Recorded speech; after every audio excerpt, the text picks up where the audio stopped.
nguvu ya akili yako na roho ya uamuzi mzuri. Nguvu ya akili yako na roho ya uamuzi mzuri. Weka koma. Utulivu inavyotusaidia maisha yetu. Nguvu ya akili yako na roho ya uamuzi mzuri. Koma. Utulivu inavyotusaidia maisha yetu. Alafu kwenye kwanza anza utangulizi. Andika utangulizi.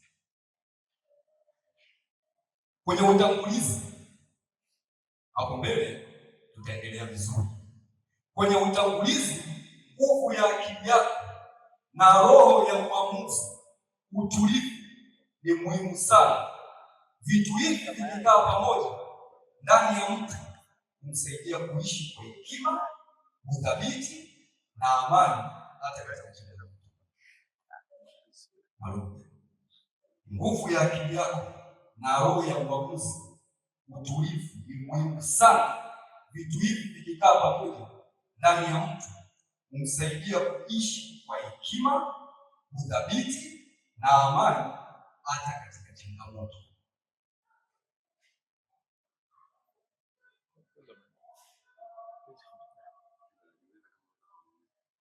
Na ndio maana shetani anakimbilia sana kuwabana watu katika akili. Ndio maana shetani anakimbilia sana kuwabana watu katika maamuzi. Anajua ya kwamba akikubana kwenye maamuzi, kwanza amebana kesho yako. Anajua kesho yako ipo kwenye maamuzi. Anajua kesho yako ipo kwenye akili.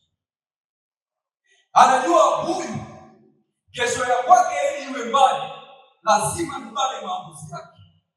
Huyu kesho ya kwake na vizazi vyake viwe mbali, anabana kwenye akili. Angalia, watu wengi kwenye maamuzi shetani amekimbia kwa mbali. Watu wengi shetani anakimbilia kwenye kizazi cha kwake. Anajua ufanikio wa hicho kizazi cha kwake ni kubana akili. Hapo mtu nimemweza. Huyu mtu nimemweza 100%. Na sisi pasipo kutambua ya kwamba shetani amekubana katika maamuzi, ya kwamba shetani amebana katika akili, tunaliati tena, tunaliati. Na kama itoshi anabana kwenye na kama itoshi anabana kwenye ya kwamba ikibana kwenye utulivu anaweka hasira ndani yako. Anaweka hasira ndani yako. Anaandika Misali ule mlango wa 15 mstari wa kwanza. Anasema yawapo upole kupunguza hasira, bali mbegu zimizao kuchochea vita.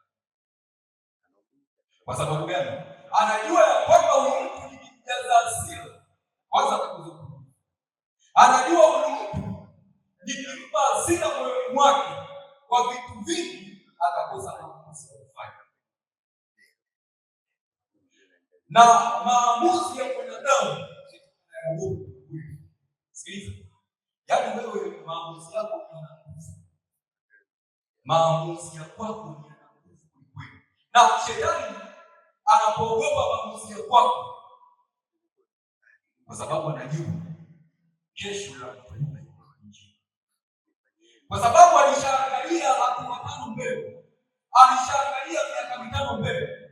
Maamuzi ya huyu atakayechukua leo, maamuzi ya huyu atakayefanya leo, miaka 5 kuuzi. Anajua baada ya miaka 5 huyu mtu simshiki. Sasa maamuzi ya kwanza ni mfano baba. Sikiliza. Mafanikio makubwa kuliko yote katika maisha yako ni uwezo wa kutumiza suruba ya moyo wako. Mafanikio makubwa katika maisha yako ni uwezo wa kutumiza suruba katika moyo wako. Watu wengi wanapitia dhoruba Lakini akishapitia dhoruba, angalia maamuzi atakayochukua. Angalia akili yake, kategori yake juu ya maamuzi yake. Je, swali linabaki hapo. Pindi unapopitia dhoruba, unachukua maamuzi. Wengine akishapitia kwenye dhoruba, akishaambiwa maneno kadha wa kadha ya kwamba huku ulipo hapa kufanya, huku ulipo inatakiwa utoke uende sehemu fulani, hii dhoruba itakoma. Lakini tuangalia maamuzi yako na akili yako. Kwanza, maamuzi ya kwako. Yaani wewe maamuzi ya kwako ndani utakayofanya. Kama ukisema hii dhoruba mimi namwachia Yesu, sawa. Kama ukisema hii dhoruba mimi ninaenda kwa kumalizia, sawa. Lakini hayo ni maamuzi ya kwako.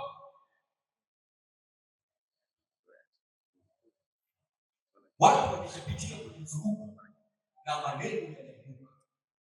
Akishapitia kwenye dhoruba, wengine watakuja watakwambia ya kwamba huko unapoenda hakuna msaada. Huko unapoenda kila siku ama kanisani ama kuwashiriki hakuna msaada. Kwa sababu moja mbili tatu, hadi kama hiyo changamoto ndio yako. Wewe ukiwa mtu wa maamuzi ya kujaji ya kwamba changamoto hii mimi ndio natakiwa nipitie, hakuna mwingine. Yesu ameamini ya kwamba moyo wako unaweza kubeba hiyo changamoto. Yesu Kristo ameangalia ya kwamba hiyo changamoto una uwezo wewe, ukamwambia Yesu Kristo ya kwamba changamoto hii inatosha. Sasa wengine wanamwangusha Yesu Kristo. Na Yesu anakuangalia. Mungu anakuangalia. Fanyeni ambazo unazozipitia. Anakuangalia. Changamoto nyingi tunazopitia tunaanza kupaniki. Changamoto nyingi. Yaani ndio kweli. Changamoto nyingi tunazozipitia tunaanza kupaniki. Mwingine anakuambia kwa nini kila siku mimi? Mwingine anakuambia kwa nini mimi tu? Wengine hawapitii katika changamoto hii. Yesu anakuangalia. Ni hatua gani na maamuzi gani utakayofanya? Yeye anajua ya kwamba changamoto hii. Maamuzi jambo la kwanza ukamwambia Yesu Kristo, jambo hili tunakushirikisha wewe na wewe unanijua kwa sababu unanijua kabla sijaja. Sasa changamoto hii ni ndogo kweli. Sasa unapopitia kwenye changamoto unafanya kazi gani? Swali linabaki hapo. Unapopitia kwenye changamoto unafanya kazi gani? Kuna watu walikuwa wanapitia changamoto. Tena walikuwa wanapitia changamoto ya njaa. Inafika kipindi mpaka kile kibaba cha mafuta chiwa wanamzua kwa ajili ya kula. Leo hii mtu mpisha kwenye njaa. Mwingine akipita kwenye njaa na maneno yanakuwa mengi kwa kweli. Anaandika Wafalme wa Pili 6:22. Anakwambia kama baadaye ungeona mfalme wa Shamu akakusanya majeshi yake yote akakuja kufukuza. Tazama njaa ilikuwa kali sana. Hata kichwa cha punda kikapata nguvu kwa upande wa pesa. Na kibaba cha maji kikapata nguvu kwa upande wa pesa. Mbele anakwambia mfalme alipokuwa akipita kando ya ukuta, mwanamke mmoja akamwita akamwambia, bwana wangu nisaidie. Kama Bwana sikusaidie, nikusaidia nini? Ya sakafuni au ya shilingi? Sikiliza. Kama Mungu hatakusaidia, hakuna mwanadamu anaweza kusaidia. Hakuna. Wengine wanaenda mbali akishapata changamoto wa kwanza na mwanadamu. Yaani amesahau kwamba yuko Mungu. Amesahau ya kwamba Mungu ndiye anayefanya na anapenda sawa. Anaenda kwa rafiki yake ama kwa shule yake, anaenda kumwambia mimi ninapitia katika hii Mungu. Baada ya hapo akishaboka, kesho na kesho kutwa anakuja. lakini uzito wa jambo lako kumwambia Yesu Kristo, tena nyumbani kwako, ni vile atakavyokusikiza. Yaani uzito wa jambo lako ni wewe kumbeba kwa uzito tofauti na Mungu. Ukienda kwa Mungu unaongea kwa uzito tofauti na mtu anakuelezea. Kwa sababu gani? Mungu anajua kila kitu. Wewe utaongea, inawezekana ukaongea vizuri, inawezekana ukaongea kwa hasira, inawezekana ukaongea hivi Mungu akone nguvu, lakini umeshajua kwa vile, lakini anataka kuona uongozi wako. Uongozi wako kwanza unaweza kumjibia. Kama Bwana asikusaidia, nikusaidia ya sakafuni au ishi. Hakuna kitu kinachokaa milele. Hakuna kitu kinachokaa milele. Ila wakati ambapo unapita katika magumu unaliacha vipi? Ndicho nataka kuona. Wakati ambapo unapita katika magumu unaliacha vipi?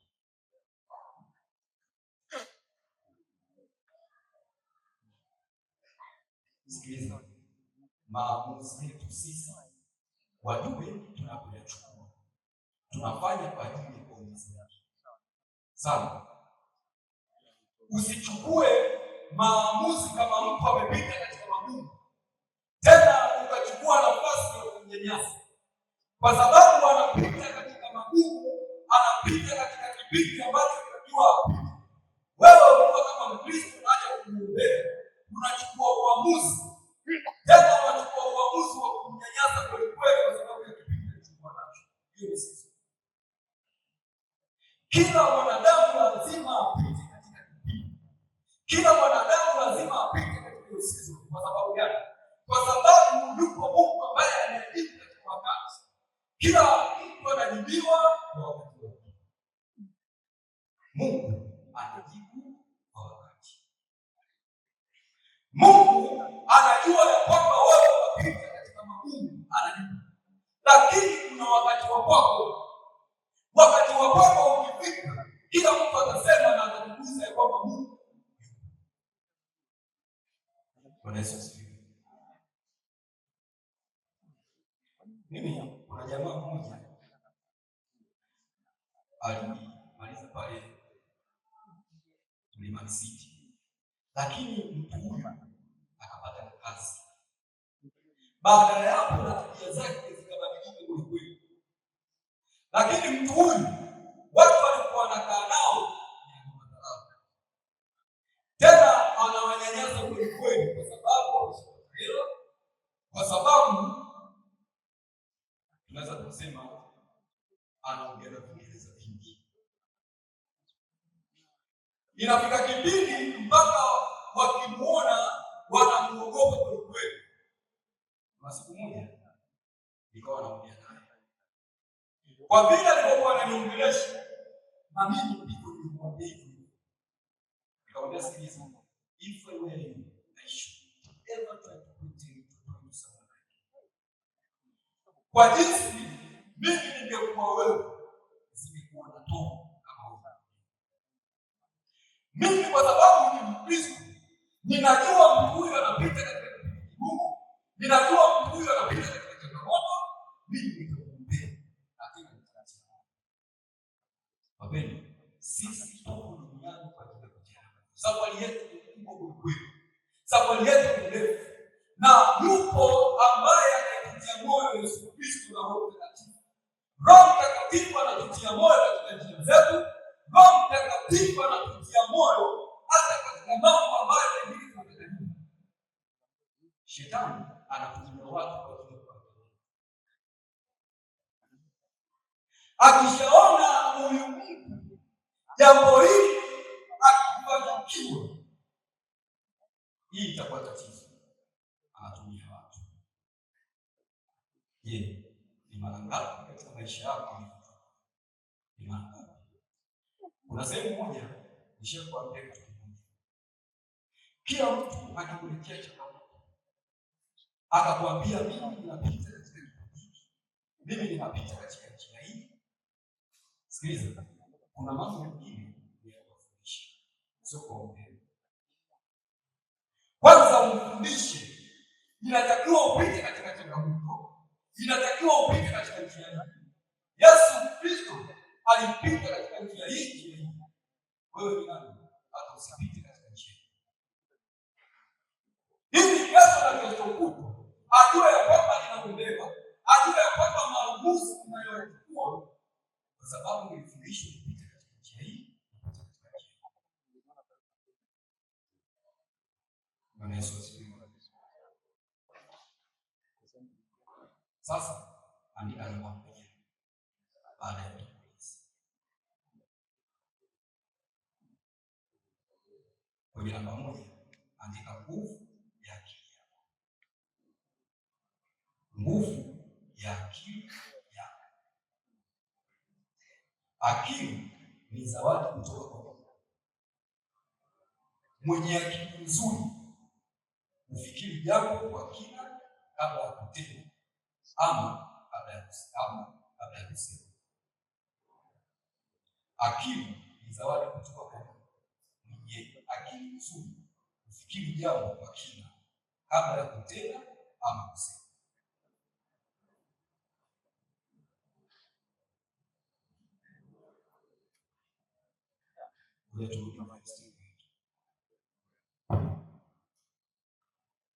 Isaya 43:18 anasema, msiyakumbuke mambo ya kwanza, wala msiyatafakari mambo ya zamani. Watu wengi wamekwama kwa ajili ya kukumbuka mambo ya zamani. Watu walio wengi wameshindwa kuendesha biashara kwa ajili ya mambo ya zamani. Watu wengi wamegombana na watu kwa ajili ya kukumbuka mambo ya zamani. Anasema usiyakumbuke. Yeye anafanya jambo hili kwa hapa. Kama ulianguka kwenye biashara, tunaanza mpya. Usiyakumbuke. Kama kuna sehemu ulijikwaa, yawezekana ulijikwaa kuna sehemu, tunaanza upya. Yesu Kristo ndio mwanzilishi wa safari yetu. Yesu Kristo anatutia nguvu, tunaanza upya. Anasema usiyakumbuke kwa akili yako, usiyakumbuke. Mungu ametupa zawadi ya akili hivi tunaposema ya kwamba Yesu Kristo tunamkaribisha katika maisha ya kwetu. Kwanza tumeshachukua maamuzi. Yesu Kristo karibu katika maisha yetu. Alafu baada ya hapo Yesu Kristo anakutengeneza wewe kwa kiumbe kipya. Anafuta yote ya nyuma, akishafuta ya nyuma analeta mambo mapya. Akishaleta mambo mapya, kila jambo linafanikiwa. Yaani usione ya kwamba fulani alikuwa fulani, usione ya kwamba fulani alitenda mambo fulani, basi huyu astahili ama huyu. Yesu Kristo anamtengeneza. Na tunapoenda mbali tukiwa kama Kristo, ni sisi kuombea. Ni jambo kubwa sana tukiwa kama Kristo kuombea. Unapomwona mwenzio anapita katika changamoto, unapomwona mwenzio anapita katika kipindi kigumu, tena chukua hata siku 7, chukua hata siku ngapi, muombe. Mwambie Mungu, mtu huyu mtengeneze ili atoke katika kile kipindi alichokuwepo. Yawezekana alikuwa Mkristo lakini amekuja kwenye uovu.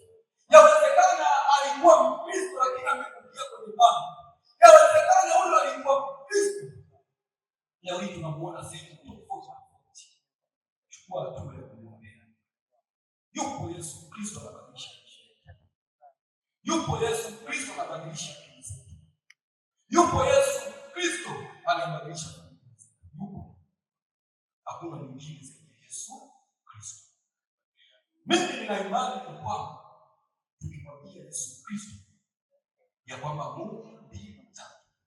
Anasema thamani ambayo uiona na mimi ninafanya. Yesu Kristo ni anafanya, sio anasaidia.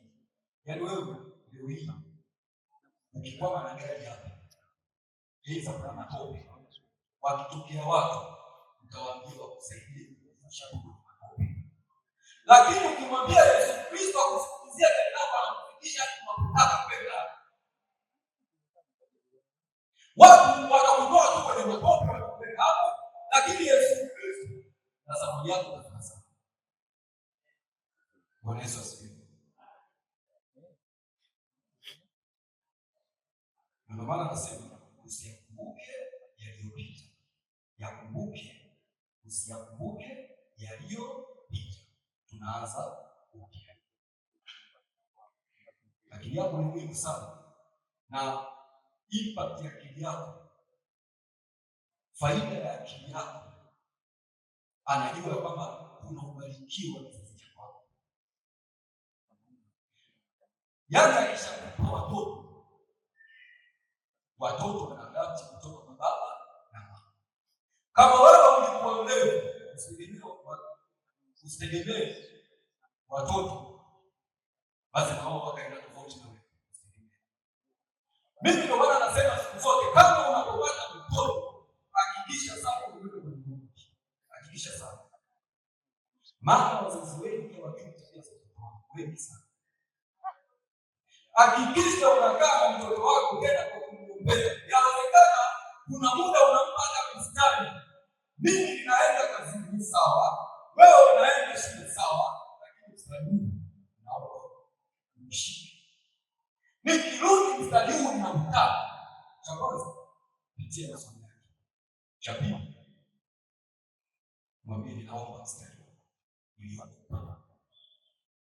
Tena kwa kumwombea, kwa sababu dunia sasa hivi imebadilika kwa kweli. Juzi makosa aliwaambia dunia. Sasa hivi ni ngumu sana kumlea mtoto wa kiume. Ngumu. Kwa sababu dunia tunapoelekea watu hawasimami katika nafasi zao. Mungu ametupa zawadi na kila mtu amepewa zawadi ya akili, kila mtu. Hakuna ambaye amepewa zawadi ya akili. Kila mtu, ila ni vipi ambavyo unaitumia. Watoto zetu wanaharibika kwa vile ambavyo tunakabidhi kwa Mungu kila wakati. Kuna mitego mingi. Anajua ya kwamba Shetani anajua kwamba nikiharibu akili ya mtoto wake na ndio nimeharibu kizazi chake. Yawezekana unakaa unasema mazuri kwa mtoto wako, huyu atakuwa ndio mzuri wako, lakini kumbea akili yake. Watu wanabadilishwa akili. Watu wanabadilishwa akili. Mmoja akamwambia mwanae, naomba uniletee jina la mtoto anayeongoza.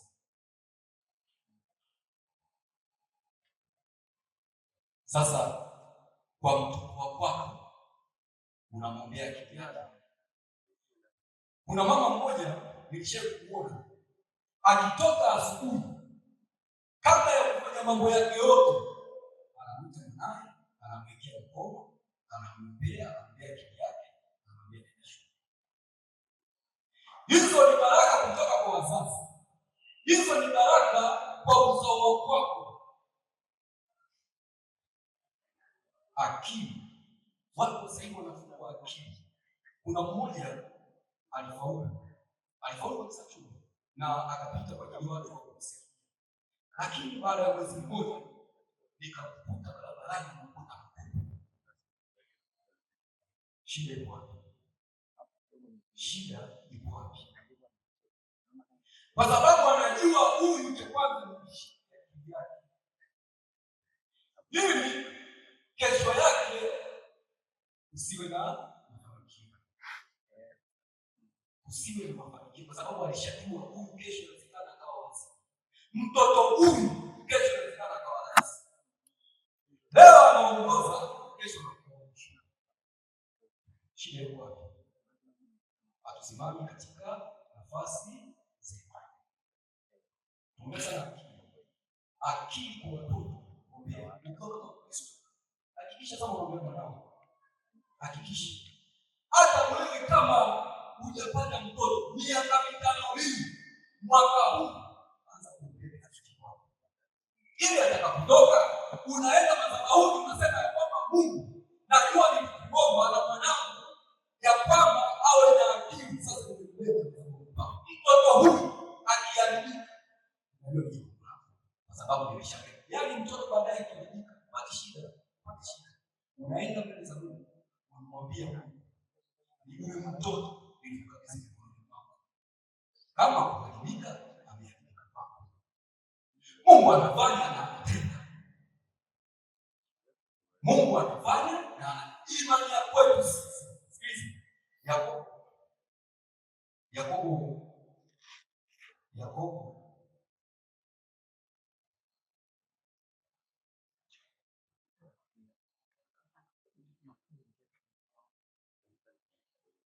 Yakobo 1:5 anasema hivi, lakini mtu wa kweli akipungukiwa na hekima na aombe dua kwa Mungu awapaye wote kwa ukarimu wala akemee naye atapewa, ila na aombe kwa imani pasipo shaka yoyote. Maana mwenye shaka ni kama wimbi la bahari lililochukuliwa na upepo na kupeperushwa. Watu wengi wanaomba kwa mashaka. Kama anaombea kizazi cha kwake anaomba kwa mashaka. Yaani mtu mwenye mashaka ni kama wimbi la bahari kuchukuliwa na upepo kupeperushwa kwa sababu mashaka. Yaani ile jambo wewe unaloliombea unaona kama litafanikiwa. Lile jambo unaloliombea unaona ya kwamba kwa imani hii kweli itakuwa, kwa imani hii itakuwa. Mtu mwenye mashaka ni kama wimbi la bahari kupeperushwa huko na. Na ndio maana katika fungu anakuambia kama Bwana asipokusaidia kusaidia nini? Ya sakafuni au ya shinikizo.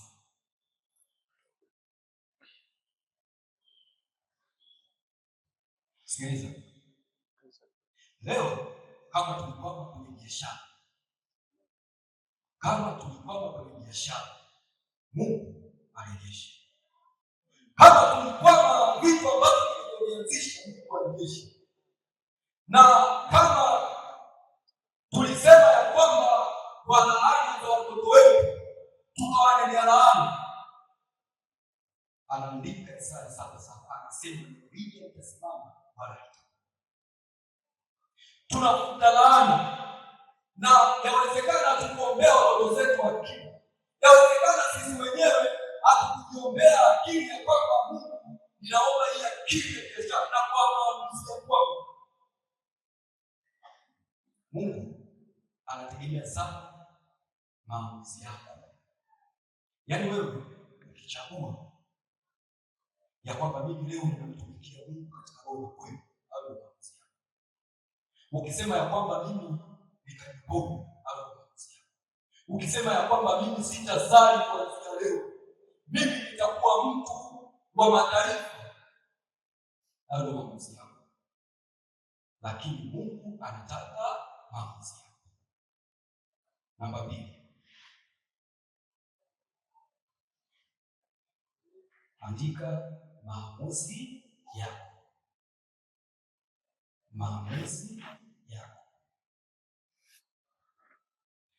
Sikiza, watu wengi wanatenda dhambi. Kuna wengine nafika kipindi hata ile dhambi hawezi kuiacha. Lakini anaomba kwa Mungu.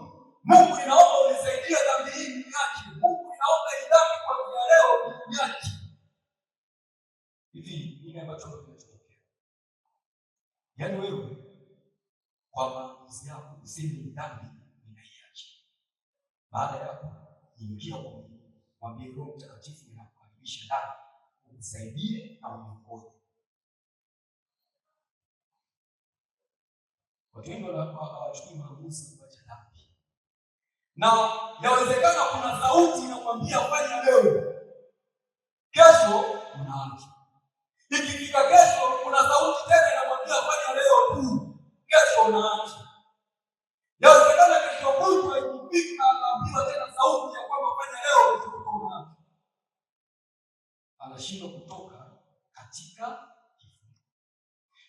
ni kifungo.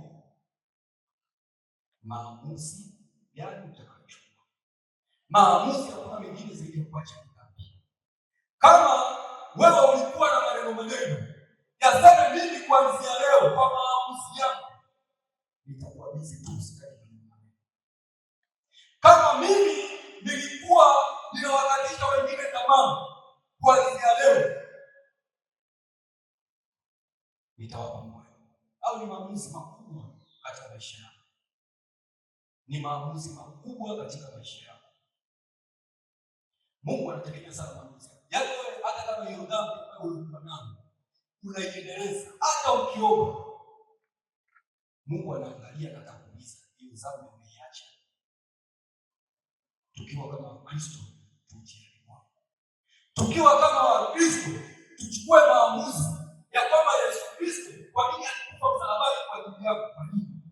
Kwa nini Yesu Kristo alikuja ili kutupatanisha mimi na Mungu? Kwa nini? Mimi leo nachukua maamuzi ya kuacha hili. Maamuzi ni kitu kikubwa sana. Tena tukienda mbali ya kwamba nilikuwa mahapa, maamuzi ninachukua, inasimama, ninasonga mbele. Mungu anafanya. Hakika mwanangu alichukua maamuzi ya kusimama.